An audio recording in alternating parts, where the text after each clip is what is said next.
Welcome you guys to the Passionate Power Couples Summit. I am your host, Latoya J.R. Borders, and today I have a lovely young lady with me, Iana, and I want her to introduce herself because she is like crushing it. Her and her husband are definitely the definition of a power couple. Wait till she introduces herself. You're going to love this. Well, thank you so much. Thank you so much for having me. I'm excited to be part of this endeavor that you're doing. My name is Iana Ma'at, and I am a therapist. I focus specifically on couples work, and I do that work with my husband. We're both licensed therapists and relationship coaches, and we just love working with people around having healthy, productive, real, fun, sexy, hot relationships. All of those words are really important.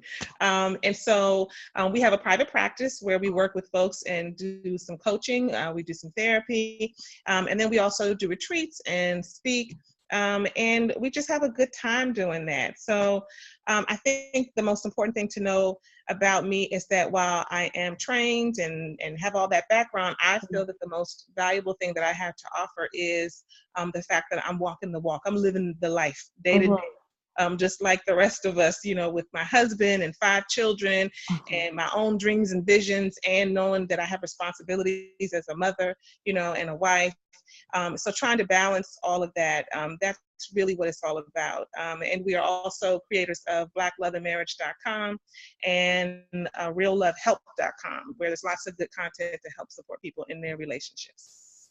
I love that. I actually became obsessed with you guys on YouTube because I could find nobody who talked like you and your husband, just straightforward, no holds barred, and really gave me applicable things that I could do within my marriage. So I really do appreciate you both for that. Oh, thank you. I'm glad. So our first question today is, which area do you think is paramount in staying connected with your spouse? Physically, mentally, emotionally, or spiritually? Okay. So just to make sure I'm understanding the question, you want to know which area do I think is really paramount? Would I kind of select out of all those areas you gave me? Yes. Mm-hmm. Okay. So you said physically, mentally, emotionally, or spiritually? Or spiritually. Okay. Well, that's kind of a hard question because all of them, are interrelated. It's really like you can't have one good without having the others. But if I had to choose one, I would definitely say emotionally.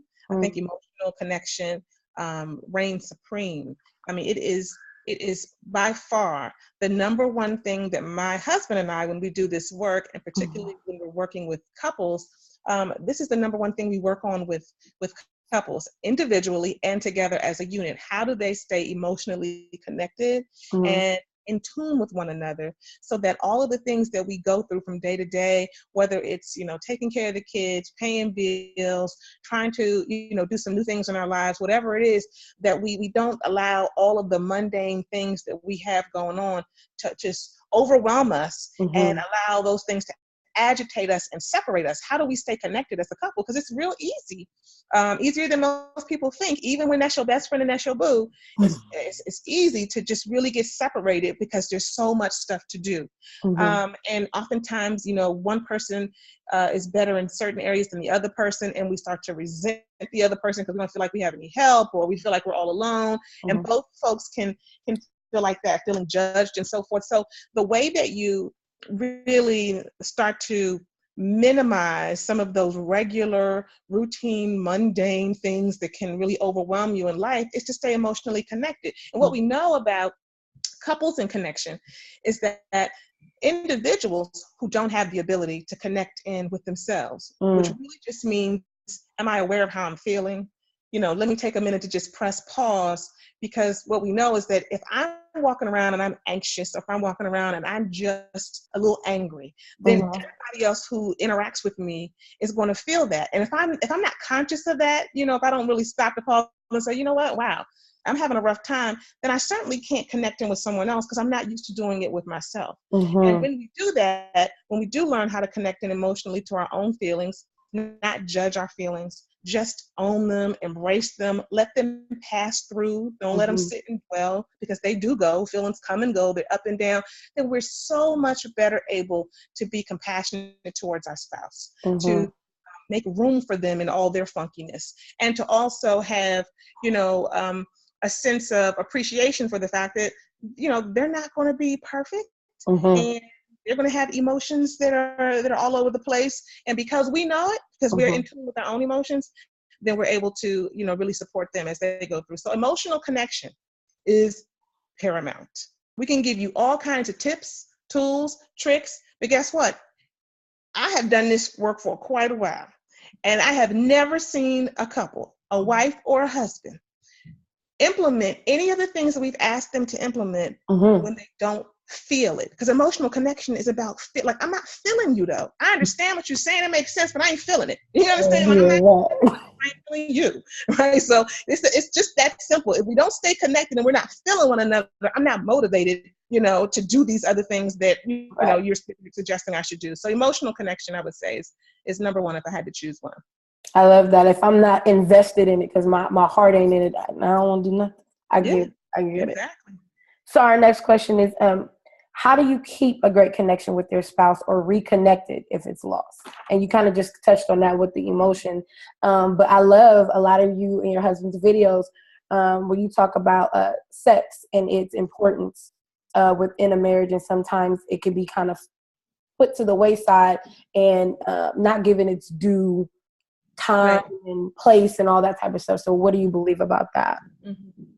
So what I will say, I think what's important is that there should be relationship rituals. And so what we tell people all the time is that if you have relationship rituals, then you have very specific things that you can go to as a couple to connect in. And so the same way when we get up each week and we go to work, we all have rituals. We may stop off at the Starbucks to kind of get us centered, even though it might be draining our budget. But, we do our thing. We get our coffee. Some of us wake up and do a meditation or some type of devotion. Many of us who make sure that, we're working out or whatever, and that, burn steam, whatever the rituals are. Those things help to center us. And whether we realize it or not, the reason that change is so hard and the reason why, we don't like we're excited about going to the new job, but I've heard people say, I love getting a new opportunity, but I can't stand those early, days and weeks where you don't know nobody and it's awkward. People don't know you. You kind of developed a reputation at your old job. You know the people, and over here they're like, hey, how are you? And it's all formal and, awkward. And the reason that is because when we develop a ritual and we develop a sense of routine about how we do things, we develop comfort. It's a place where we can feel safe, and we feel able to really unfold and be all of who we are for the most part. So if we think about our relationship, if we don't have rituals, then where do we nurture this time that we spend with our spouse, or these ways that we connect in? It can be very simple, doesn't have to be long and drawn out. How do we create the space to continue to nurture that intimacy, that close? Because if we just did it when we were dating, and if we just do it on anniversaries and once every 3 months when we go out on a date, which is horrible if that's as little as we're getting out on a date, right? Like, then you know what? I'm not going to know you as well. I'm not going to feel you as much. So you have to be intentional. That's really the bottom line answer, is that you've got to be able to say, okay, we need some rituals. And when we tell folks is you should just start with one ritual. And so, for example, my husband and I, we live in the DC metro area. And so up here, crabs is a big thing, seafood. So I don't care what number the crab season is in the summertime. But I'm going to tell you, people sell them here because we're in the Chesapeake Bay, whatever. They sell them year round. And the people is so bad because we're telling on ourselves, we really spend too much money on crabs. They know us because we be up in that joint like every week. Like Empire's coming on tonight. You stopping to get the crabs, because we can eat some food and watch some TV. And that's that habit we need to break. It's like, we gotta have some food when we're watching our good show. But that's an opportunity for us, because before we do that, it's like, how's your day? What's been going on with you? Matter of fact, it's the middle of the week. What was happening yesterday? There's no space to do that if you don't make time for it. So that's our space. That's just one example of a way that we use ritual to connect in, and I look forward to it. We expect it's that space for us to unwind and let down. So I would just say, be intentional about rituals, and you will see your intimacy increase over time. I love it when you say be intentional. I feel like that's one thing that's lacking in a lot of marriages. You kind of just living by the seat of your pants, or just kind of falling into a routine. Okay, we're married. Now we got to go to work because we want a house. And then we have kids, and now they got to go to school. And it just becomes like a routine, very mundane. So being intentional about the great things of part of your life and keeping that connection, I think is really, really great. Absolutely. I have to write down my notes, girl. You're giving me life. And then my next question is, why is sex and intimacy so important in marriage, in a happy marriage? Yes, yes. So, couple things I want to start out by answering this question with, and that is, let me backtrack. First thing is this: sex is important in marriage because it is the way that two people spiritually come together. Sex is a spiritual practice. Mm-hmm. It is an intangible way that your spirits can kiss. And it is the way that you can come together with someone and not say anything sometimes, but just blend into one in the act of sacred sex. And when you are able to do that, and it takes practice, because the more you do it, the more comfortable you become, the more you let your guard down, the more vulnerable you are. And even though you're like, I mean, that's my husband, that's my wife, I'm already feeling comfortable. You will be surprised that as comfortable as you are, mm-hmm. even now, my husband and I, having been together for 21 years and married for 14, I'm amazed at how I find, I'm still letting my guard down, but I didn't even know, because I'm still letting him see me in ways that I wasn't, but I didn't even know that I wasn't, because it wasn't until I dropped something in that act of sex, when I said something that I would normally keep to myself, that I became aware of it. It was outside of my awareness. So it becomes something that you can really use again, to emotionally connect in. And I do really feel that it is a spiritual way to be able to not only just connect in, but to understand that there is this softness, there is this sacred space, this compassion, this loving place that only you can go to with your spouse. And that is in the realm of sex. And for many people, I definitely have been there, and I still there sometimes. It's like, I am tired. I really would like to do that. I'm trying to stay up. I'm trying to keep my eyes open, but I don't know. And oftentimes, the other spouse is like, oh my gosh, can I get it like more than like once every 3 weeks? Or, I've heard much worse than that. Oh. Well, we have to recognize is that we have to make space for it. So I tell people to schedule it, put it on your calendar. Sometimes you can alternate and make one person responsible for initiating, because some people say, I'm always the one, a lot of guys, a lot of times, I'm always the one initiating. I heard that from my husband a zillion times. I'm like, okay, I guess I need to initiate sometimes, because we can get comfortable. Like, I know you're tired, but I don't want to initiate. So you keep doing it. But that's not right, right? So we have to open up the space for sex in a relationship to be able to heal ourselves and to be able to really connect in with our spouse in a really, really intimate way. It is one of those things that I find when I'm asked this question, it's hard for me to put words to it, because when you have good sex, and I'm not talking about good sex a good orgasm will heal you. I'm definitely a fan of that, okay? It would heal. But I'm not just talking about, that felt so good. I'm talking about where it seeps into your heart, where you feel more open. And I have had sex with my husband, I felt more open afterwards, and I didn't realize I was so closed. And stayed with me, and I had to journal afterwards and say, I'm not familiar with where I am right now. This space that I'm in right now, and this 20 minutes or so right after making love, I feel really open, and I actually feel good being in this space. And I realize, because it feels so foreign to me, I don't really come here that often. But what a beautiful thing that my husband has the ability to take me here and expose me to this level of openness, So I don't think you can know those things unless you are willing to do it, and you're willing to be uncomfortable. Okay with being uncomfortable, because that's the only way to get better, whatever that means, and to get closer, is to just be uncomfortable, press through it, and do it anyway. I've experienced that a few times, and my husband is always like, what's up with you? And I'm always like, I want to talk. Like, it feels like you got to rush your energy afterwards, but it does feel like you're more open to connecting and being with your partner. I love that. I love that. Mm-hmm, mm-hmm, yes. I'm not the only one. Okay. The next question is, what is the number one thing stopping couples from having that long-lasting, happy marriage? I mean, 21 years. That is just like a blessing. So, wow. What is stopping people from having Well, that? this one is pretty simple. From my experience, I think that most people today, and I think, I won't say most, but many people Mm-hmm. um, today, and it's no accident because this is the kind of society we have, are Mm-hmm. just quitters.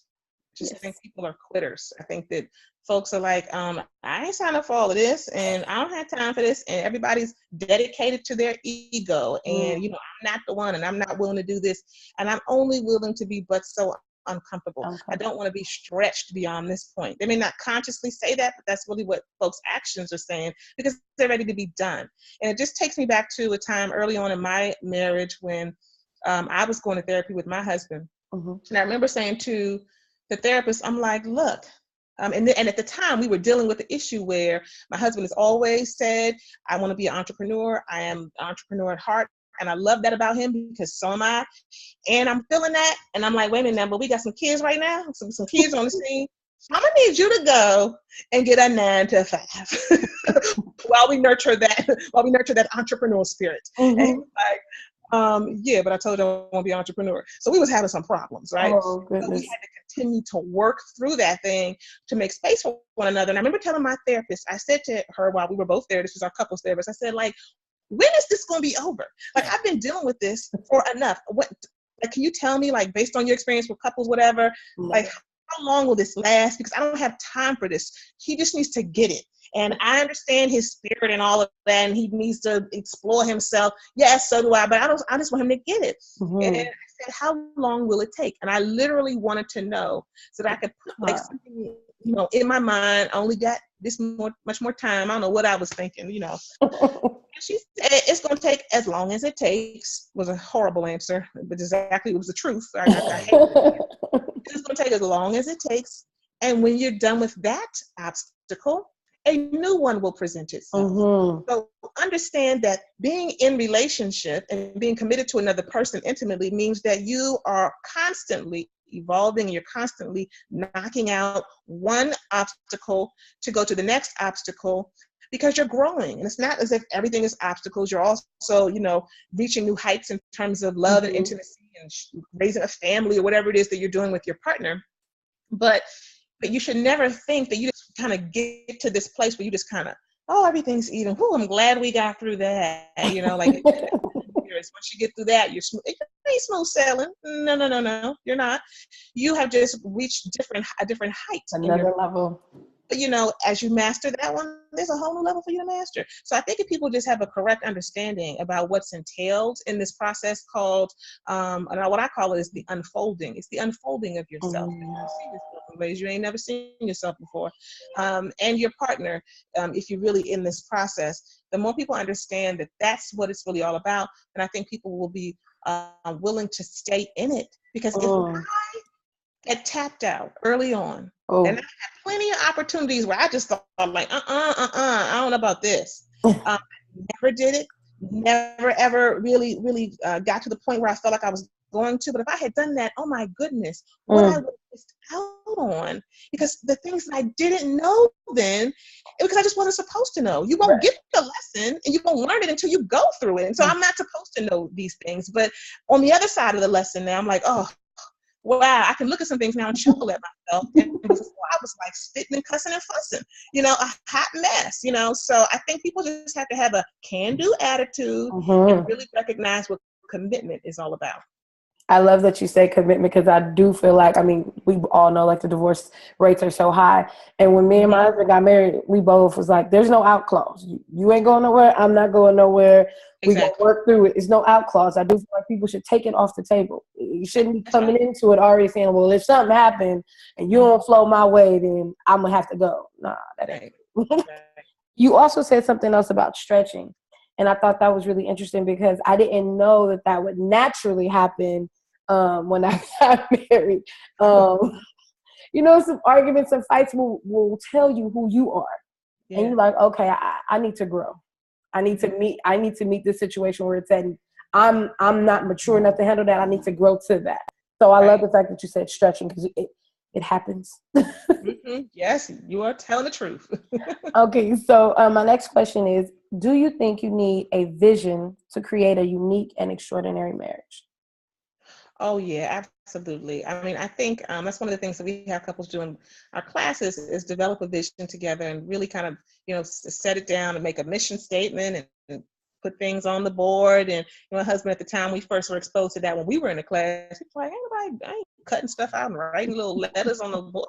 What is this?" But what we refer back to even now, especially during extreme moments of challenge Mm-hmm. where we are on two sides, two different sides of an issue. And really, both sides have some really good points. And it's not Mm-hmm. like a simple right or wrong thing.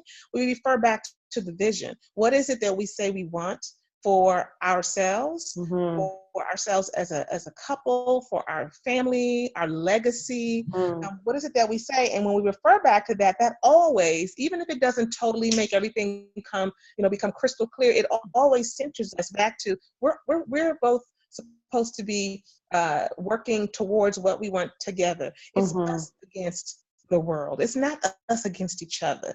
And so if we can just remember that, I'm absolutely a fan of people having either a vision statement or a mission statement for their family, putting their name, Mm-hmm. getting it drawn up or whatever in large letters and putting it under, because how powerful is that even for couples who have children to Mm. see that we're about something, we're going somewhere. And again, it reminds you that, there's purpose to this, because there is purpose in marriage, and it's on so many levels. So I definitely think it's important.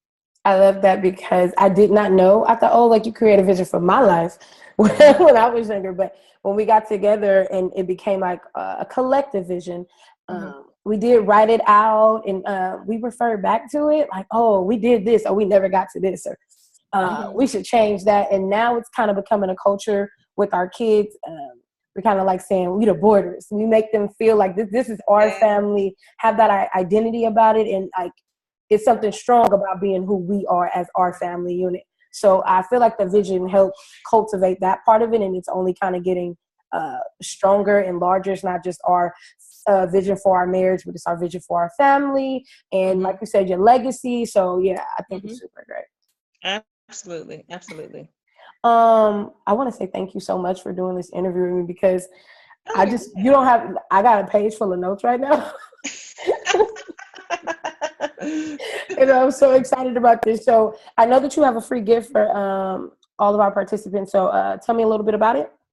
Okay, yes. So we have a wonderful free ebook, and it is really good. We want to first offer that to people because it's looking at all of the misconceptions in marriage and about marriage. And Mhm. so a lot of times, there are things that people are just not exposed to, they're not aware of, and we really need to make sure that people understand, even when you're already married, you know what, Mhm. that's not a reasonable expectation. So we want to offer that up to people. And then we also, and it's actually in the process of being finalized now, and so it will be available very shortly. We Mhm. have a video series that we are going to be offering to the public. But we want to be able to offer it to folks who are here in your event because we want to give it to them first. Dang. And they can have that for free before we actually roll that out and add that into another package and a product that we're having. So it's really good.